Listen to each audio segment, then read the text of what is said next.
नमस्कार, आप देख रहे हैं एक न्यूज 24 और आपके साथ मैं हूं वसीम खान। शाम के 6 बज रहे हैं और 6 बड़ी खबरों के साथ एक बार फिर से हम हाजिर हैं। बिहार में खिचड़ी पॉलिटिक्स की एंट्री हो चुकी है क्योंकि 14 तारीख मकर संक्रांति और ऐसे में राजनीतिक भोज तो होना लाजमी है। चूड़ा दही की पार्टी भी होगी मगर उसमें तड़का लगेगा पॉलिटिक्स का यानी राजनीति का। और अक्सर बिहार की राजनीति में चूड़ा दही के भोज में तड़का लगता रहा है राजनीति का और एक बार फिर से मगर एक नए अंदाज में, नए फ्लेवर में लालू राबड़ी आवास पर तमाम राजनीतिक दलों का जुटान लगेगा और वहां खिचड़ी पॉलिटिक्स भी होगी। यानी खिचड़ी पॉलिटिक्स कहने का मतलब यह है कि कई प्रकार के व्यंजन परोसे जाएंगे और उस बीच चर्चा होगी 2024 के लोकसभा चुनाव में कैसे जीत फतेह की जाए, विपक्षी दलों को कैसे एकजुट किया जाए और 2024 का लोकसभा चुनाव का रन जो बेहद ही नजदीक है तो उसको लेकर मास्टर प्लान भी तैयार बाखूबी किया जाएगा।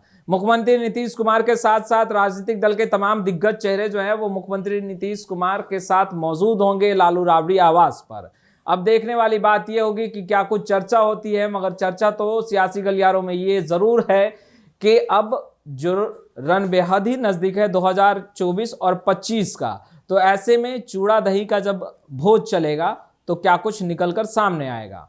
मगर तैयारियां जोरों शोरों पर है। बिहार के कई जिलों से चूड़ा मंगवाया जा रहा है और इस बार तो खिचड़ी भी बनेगा। अब उस खिचड़ी में क्या कुछ होगा वो तो परोसे जाने के बाद ही पता चलेगा। अभी तो हमें भी पता नहीं, इसलिए हम भी नहीं बता पाएंगे, मगर तैयारियां बहुत जोरों शोरों से है। अब दियरा साइड से दही का भी ऑर्डर दे दिया गया है और दही एकदम शुद्ध खाइए और मजबूत हो जाइए क्योंकि 2024 और 25 के रन में काफ़ी दौड़ भाग करना है, काफ़ी रैलियों को संबोधित करना है राजनीतिक नेताओं को। खैर, अब थोड़ा और आगे बढ़ जाते हैं। मुख्यमंत्री नीतीश कुमार की बात तो हम करेंगे ही करेंगे क्योंकि बहुत यात्रा कर रहे हैं, समाधान यात्रा कर रहे हैं और समाधान भी जनता के समस्याओं का। खैर, ऐसे में मधुबनी पहुंचे हैं। मधुबनी में भी तमाम लोगों से मुलाकात की है, तमाम लोगों की समस्याओं को जानने की कोशिश की है। उससे पहले सारण पहुंचे थे और जब मुख्यमंत्री नीतीश कुमार सारण पहुंचे थे उस वक्त बिहार की सियासत में कई सवाल उठे थे। वह सवाल मुख्यमंत्री नीतीश कुमार से पूछे जा रहे थे कि आखिर मुख्यमंत्री नीतीश कुमार अहंकारी क्यों हो गए हैं, आखिर मुख्यमंत्री नीतीश कुमार में इतना अहंकार क्यों हो गया है, आखिर मुख्यमंत्री नीतीश कुमार उन तमाम परिजनों से मुलाकात करने से डर क्यों रहे हैं जिन्होंने अपने घर के चिराग को, घर के मुखिया को खोया है, वो भी जहरीली शराब से। बिहार में शराबबंदी है, उसके बावजूद मौत के आंकड़े लगातार बढ़ रहे हैं और इससे पहले भी कई जिलों में मौतें हुई हैं। मगर मुख्यमंत्री नीतीश कुमार जब सारण पहुंचे थे तो उन्होंने पीड़ित परिजनों से मुलाकात नहीं की थी। उसके बाद तमाम ये बातें विजय सिन्हा जो कि नेता प्रतिपक्ष हैं कहते नजर आ रहे थे। आज भी बीजेपी जो है वो जमकर निशाना साध रही थी। जीवेश मिश्रा बिहार सरकार में मंत्री रह चुके हैं, एनडीए की सरकार जब थी तब। जीवेश मिश्रा अब पूरा लिस्ट लेकर बैठे हैं। जीवेश मिश्रा वो तमाम समस्याओं को मुख्यमंत्री नीतीश कुमार को बता रहे हैं जिन समस्याओं का समाधान मुख्यमंत्री नीतीश कुमार को करना है और करना चाहिए। खैर, लिस्ट तो बहुत अच्छा है मगर जीवेश मिश्रा जी को भी सोचना चाहिए कि वह भी बिहार सरकार में मंत्री रह चुके हैं। अचानक इतनी सारी समस्याएं उत्पन्न कैसे हो गई। एनडीए की भी सरकार चल रही थी और एक लंबी पारी एनडीए की सरकार ने बिहार की राजनीति में खेली है और अब जब विपक्ष में हैं तो लगातार सवालों का बौछार कर रहे हैं और मुद्दे भी गिनवा रहे हैं। बेरोजगारी का भी मुद्दा बीजेपी खूब जोर शोर से गिनवा रही है। खैर, हम चर्चा इस पर नहीं करेंगे, हम चर्चा इस पर बेशक करेंगे कि मुख्यमंत्री नीतीश कुमार खुले हाथ से चेक बांट रहे हैं जीविका दीदी को और खुश भी बहुत नजर आ रहे हैं कामकाज से। कहते नजर आ रहे हैं कि आप लोग सरकार की तमाम योजनाओं को धरातल पर पहुंचाती हैं, आप लोग बहुत अच्छा काम कर रही हैं और बेशक सराहनीय हैं। आप लोगों के लिए जो कुछ भी होगा संभवतः सरकार करेगी, इसी तरीके से कार्य करते रहें। खैर, मुख्यमंत्री नीतीश कुमार का यह रूप बहुत अनोखा दिख रहा है क्योंकि बहुत कम लम्हे होते हैं जब मुख्यमंत्री नीतीश कुमार इतना खुश नजर आते हैं। आखिर मुख्यमंत्री नीतीश कुमार समाधान यात्रा पर हैं और जब बिहार घूम रहे हैं तो कुछ खास जरूर बिहार में देख रहे होंगे और मुख्यमंत्री नीतीश कुमार को लग रहा होगा कि बिहार में विकास बहुत तेजी से हुआ है, मगर अभी भी कई जटिल समस्याएं हैं जिसका समाधान मुख्यमंत्री नीतीश कुमार को करना है और यही कारण है शायद कि मुख्यमंत्री नीतीश कुमार धरातल पर पहुंचे हैं और घूम रहे हैं गली गली गाँव गाँव। मगर खबरें यह भी निकल कर आ रही हैं और यह तो आरोप है बीजेपी का कि मुख्यमंत्री नीतीश कुमार उसी गांव में पांव रख रहे हैं जिस गांव में नल जल योजना को लेकर कार्य किया गया हो। जो काम बिहार सरकार ने किए हैं, बस उन तमाम कामों को मुख्यमंत्री नीतीश कुमार देखकर अपना पीठ थपथपा रही है, मगर वैसे गांव को क्यों छोड़ दिया जा रहा है जो अभी सरकार द्वारा चलाए गए योजनाओं से वंचित है। यानी कि एक बड़ा आरोप बीजेपी की तरफ से मुख्यमंत्री नीतीश कुमार पर लगाया जा रहा है। खैर, आरोप प्रत्यारोप का दौर तो सियासी गलियारों में चलता रहेगा। थोड़ा और आगे बढ़ते हैं। राहुल गांधी बिहार पहुंचने वाले हैं। अखिलेश प्रसाद सिंह जो कि बिहार के प्रदेश अध्यक्ष बने हैं कांग्रेस के, उन्होंने स्पष्ट कर दिया है कि भारत जोड़ो यात्रा में राहुल गांधी को खूब लोगों का प्यार मिल रहा है, समर्थन मिल रहा है और बिहार में भी कांग्रेस को खूब आशीर्वाद मिल रहा है। और ऐसे में गया में इसका समापन होगा और राहुल गांधी भी पहुंचेंगे। खैर, राहुल गांधी ने कह दिया है कि वो पहले वाले राहुल गांधी नहीं हैं, राहुल गांधी बदल चुके हैं। राहुल गांधी कितना बदले हैं या पहले की तरह है वो तो आप देख रहे होंगे, तो आप भी समझ सकते हैं। खैर, जब बिहार आएंगे तो राहुल गांधी का जो रूप है वो जनता खुद देख पाएगी। हालांकि टेलीविज़न पर और स्क्रीन पर जो तस्वीरें आती हैं वो बहुत चमक धमक वाली होती है और अच्छी भी लगती है।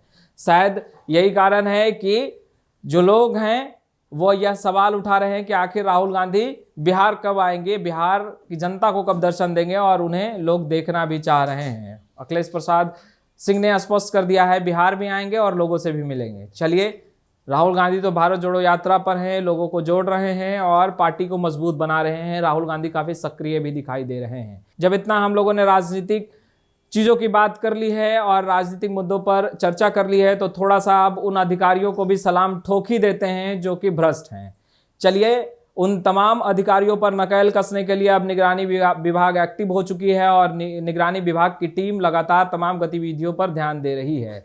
यानी कि कुछ गिने चुने वैसे अधिकारी हैं, कर्मचारी हैं जो कि सरकार के दिए गए वेतन से संतुष्ट नहीं हैं। यही कारण है कि पीछे से काला धन कमाने की कोशिश में लगे रहते हैं।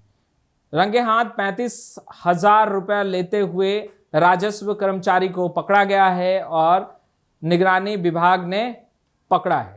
तो ऐसे में अब सवाल यह है कि निगरानी विभाग लगातार जिस तरीके से एक्टिव होती दिखाई दे रही है और तमाम वैसे भ्रष्ट अधिकारी और कर्मचारियों पर नकेल कस रही है जो कहीं ना कहीं बिहार को बदनाम करने का काम कर रहे हैं और सरकार द्वारा दिया जा रहा वेतन से नाखुश हैं, नाराज हैं। यही कारण है कि काली कमाई पर अब वह आगे बढ़ना चाहते हैं, मगर ज़्यादा दिन ऐसा नहीं चल सकता क्योंकि निगरानी विभाग काफ़ी एक्टिव है, उनकी टीम काफ़ी एक्टिव है और तमाम गतिविधियों पर नज़र भी रखी जा रही है कि आखिर कौन कितना काला पैसा कमाने के लिए जोर शोर से लगा हुआ है। और अगर वैसा कोई करते पाया जा रहा है तो बेशक निगरानी विभाग की टीम सख्ती से कार्रवाई करते भी नज़र आ रही है। 35,000 एक मुश्त रकम है और उस मुश्त रकम के साथ राजस्व कर्मचारी को पकड़ा गया है। नाम तो बहुत अच्छा है, अवधेश कुमार गुप्ता, बहुत अच्छे नाम के साथ, मगर कर्म और काम बहुत ही गंदा। और यह ऐसा काम जो कि कहीं ना कहीं बिहार सरकार पर भी सवाल उठा रहा है कि आखिर बिहार सरकार जो वेतन दे रही है उसके बावजूद कर्मचारी, कुछ गिने चुने कर्मचारी इस तरह का कार्य क्यों कर रहे हैं। खैर, मुख्यमंत्री नीतीश कुमार बेशक आकलन कर रहे होंगे और मुख्यमंत्री नीतीश कुमार ने तो स्पष्ट कर दिया है कि बिहार में सुशासन की सरकार चल रही है, गड़बड़ी करने वाले को छोड़ा नहीं जाएगा, बख्शा नहीं जाएगा। और बिहार के डीजीपी RS भट्टी बने हैं, उन्होंने तो डीएक्टिवेट CID को एक्टिवेट भी कर दिया है। तो सचेत हो जाइए और समझ जाइए, ईमानदारी पूर्वक कार्य कीजिए। ईमानदारी में बहुत मज़ा है, काला धन कमाने में मज़ा नहीं है, सिर्फ और सिर्फ टेंशन है। टेंशन लगा रहेगा, इसीलिए टेंशन से पीछा छुड़ाइए। और बिहार सरकार ने जिस उम्मीद के साथ आपको कार्य करने के लिए एक बड़ी जिम्मेदारी दी है, उस जिम्मेदारी को पूरी ईमानदारी पूर्वक निभाइए। खैर, अब ये बातें वैसे अधिकारी और कर्मचारी को तो बिल्कुल समझ नहीं आएगी, और समझ आएगी भी तो अच्छी नहीं लगेगी कि भाई ये ईमानदारी वाली बातें कहाँ से आ गई। मगर जब निगरानी विभाग एक्टिव है तो ईमानदार तो बनना पड़ेगा, और ईमानदार अगर आप नहीं बनते हैं तो फिर लाल घर जाना पड़ेगा, यानी जेल के सलाखों के पीछे जाना पड़ेगा। इससे आपके घर के सदस्य भी खुश नहीं होंगे, वो नाराज़ ही होंगे और कहीं ना कहीं शर्मसार ही होंगे। चलिए खबरों के सिलसिले में थोड़ा और आगे बढ़ते हैं और बात कर लेते हैं तेजस्वी यादव की। जब हम नीतीश कुमार की बात कर ही रहे हैं, सीएम नीतीश की चर्चा जब हो ही रही है, तो डिप्टी सीएम साहब को क्यों छोड़ दिया जाए, इसलिए हमने सोचा कि एक खबर तेजस्वी यादव से जुड़ी हुई भी परोसी जाए। तेजस्वी यादव बहुत खुश दिखाई दे रहे हैं, चाचा का साथ भी दे रहे हैं। ऐसे में तेजस्वी यादव का मानना है कि जो बिहार में जातीय जनगणना हो रहा है वो बिल्कुल सही हो रहा है, क्योंकि सरकार के पास डेटा होना चाहिए कि कितने लोग सफाई कर्मी हैं, कितने लोग बिजनेसमैन हैं, कितने लोग सरकारी कर्मचारी हैं, और वो तमाम डाटा जब रहेगा तभी बिहार का विकास संभवतः हो सकता है। बहुत अच्छी बात है तेजस्वी यादव, चलिए डेटा की बात कर ही रहे हैं तो अच्छा लग रहा है सुनने पर कि शायद डेटा आ जाएगा तो बिहार में और रफ्तार पकड़ेगी विकास की। खैर, तेजस्वी यादव बहुत एक्टिव हैं और एक्टिव दिखाई दे रहे हैं। तेजस्वी यादव स्पोर्ट्स पर्सन भी रहे हैं, बिहार की राजनीति में एंट्री से पहले वो क्रिकेटर रहे हैं, तो मास्टर स्ट्रोक खेलने में तो माहिर होंगे ही होंगे। और तेजस्वी यादव जिस तरीके से सक्रिय हैं, तमाम विपक्षी दलों पर जमकर निशाना भी साध रहे हैं और कहते नजर आ रहे हैं कि जो भी विपक्ष सवाल उठा रहा है, विपक्ष के सवाल ही गलत हैं, इसलिए जवाब देना बिल्कुल भी सही नहीं होगा। मुख्यमंत्री नीतीश कुमार के बातों को तेजस्वी यादव लगता है कि बहुत सीरियस ले रहे हैं और विपक्ष के सवालों का जवाब देना सही नहीं मान रहे हैं, क्योंकि नीतीश कुमार का मानना है कि बिहार की जनता ने उन्हें मत दिया है, आशीर्वाद दिया है बिहार का विकास करने के लिए। ऐसे में विपक्ष जो सवाल उठाता है या उठा रहा है वो सही नहीं है। मगर विपक्ष का एक बड़ा दायित्व होता है, सरकार द्वारा लाया जा रहा योजना जिसमें टूटी हो तो उन तमाम टूटियों को उजागर करने का जिम्मा विपक्ष का होता है, और विपक्ष को भी इन तमाम जिम्मेदारियों को ईमानदारी पूर्वक निभाना चाहिए। और जिस तरीके से अब राजनीतिक स्तर में मुद्दों की बातें कम और बयानबाजियों का दौर तेज है, ऐसे में अब देखने वाली बात यह है कि जब जनगणना और आर्थिक आधार पर जो जनगणना हो रहा है, पहले चरण में मकानों की गिनती होगी, दूसरे चरण में लोगों की, और उसके बाद एक डेटा निकलकर सामने आएगा और उस डेटा के आधार पर बिहार का विकास होगा, ये दावे किए जा रहे हैं। खैर, हम तमाम तस्वीरों से लगातार अपडेट करते रहेंगे। अब तक आपने हमारे चैनल को सब्सक्राइब नहीं किया है, तुरंत सब्सक्राइब कर लीजिएगा। कल हम फिर हाजिर होंगे और बिहार की सियासी गलियारों से आपको अवगत कराते रहेंगे। फेसबुक पेज को जरूर लाइक कर लीजिएगा। आपका बहुत बहुत शुक्रिया।